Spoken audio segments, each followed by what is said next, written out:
Hey guys, welcome back to my channel. I am back to share my Saturday morning makes. I was lucky enough to get a lot of time in the craft room, so I have a lot of projects to share today. The first thing I wanted to share was these 4 cards I made using the split card or split stamping technique, where you take a piece of 8.5 by 11, cut it in half, and then on your half piece of paper, you draw a line right down the middle of it, and you start stamping your way across that line.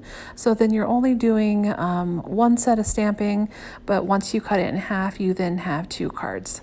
So you can see here, I am lining up that stamp set so you can see what it looked like before I cut it. That floral stamp set is actually from Gina K Designs. And then the thank you, can't thank you enough sentiment is actually from Concord and Ninth. And then in the background, there is a little bit of gold ink splatter that I added.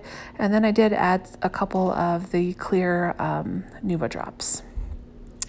Then this other set of cards, I did the exact same technique. I used the other half of my 8.5 by 11 piece of paper, and I drew a line down the middle very lightly with pencil and stamped with a different Gina K design stamp set.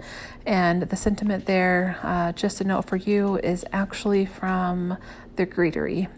Down there in the corner, I made a little boo-boo with some of my gold Nuva drops, so I ended up covering it up and no one will ever know. Then I actually created a bunch of tags and or card fronts. Half of them I turned into tags, the other half I kind of left as is, so I can maybe use at another time. So I actually am 100% inspired by a woman in a stamp group on Facebook that I'm in. The group is called Kim's Stampin' Patch. And the woman who made these tags initially, her name is Jill. And basically this is a way of making a whole bunch of tags in which you don't have to die cut.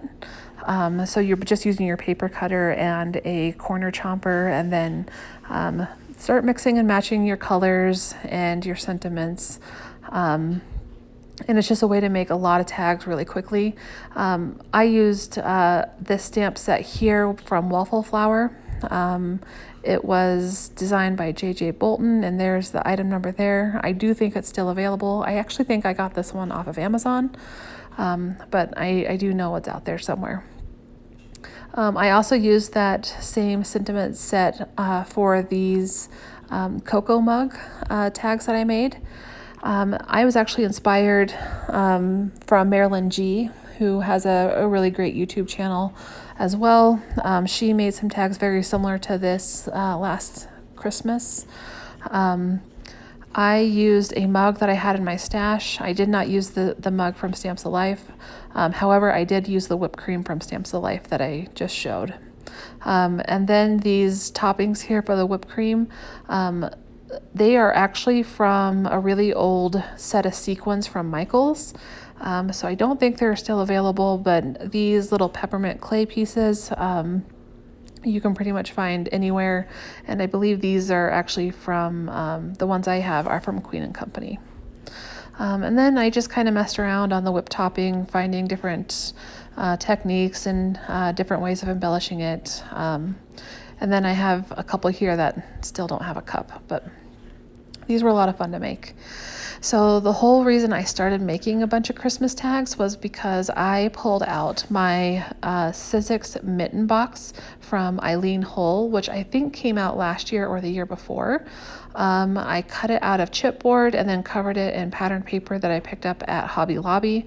And I really wanted a box that would house these tags, that they would stick out over the top, but my mug dies didn't work because of the handle, and then my other tags, my mug tags didn't work because of the handle, and the other tags didn't work because they just were too wide. So now I need to go back to the drawing board and make some more Christmas tags. But I did want to share that for the poinsettias, I did mention that I wasn't really wanting to die cut a whole lot to get a lot of these tags done. So I pulled out this Stampin' Up! Poinsettia punch and I cut strips of paper that were really thin but would still fit down in there to be punched. And I just punched out that middle piece. And if you punch it out 4 times, you can get the one poinsettia flower. And so it went by really, really quick. And lastly, I wanted to share some Halloween cards I made using a witch's hat die from Scrap Diva Designs. She also has a really fantastic YouTube channel called Scrap Diva 29, and she now has a website where she has collaborated with other die designers, and you can purchase dies from her website. So I actually don't own the die. My mother-in-law does, and she brought it up, and I cut out a whole bunch and decided to make some cards. The background of the card is made using this stencil here from Cardabella. It's from the Hocus Pocus collection, and I decided to use some VersaFine and this Recollections white embossing powder, and I basically did the resist emboss technique where you heat emboss it with the white powder and the VersaFine, and then you go over it with your Distress Oxides or your just Distress inks. And I blended them as best as I could and created kind of an ombre look with the colors I wanted. So I am showing here all the different colors I used. This was such a fun card to make, and I'm actually probably going to end up making some more. But that is it for my Saturday morning makes for this week, and hopefully you have enjoyed them, and I will see you next time.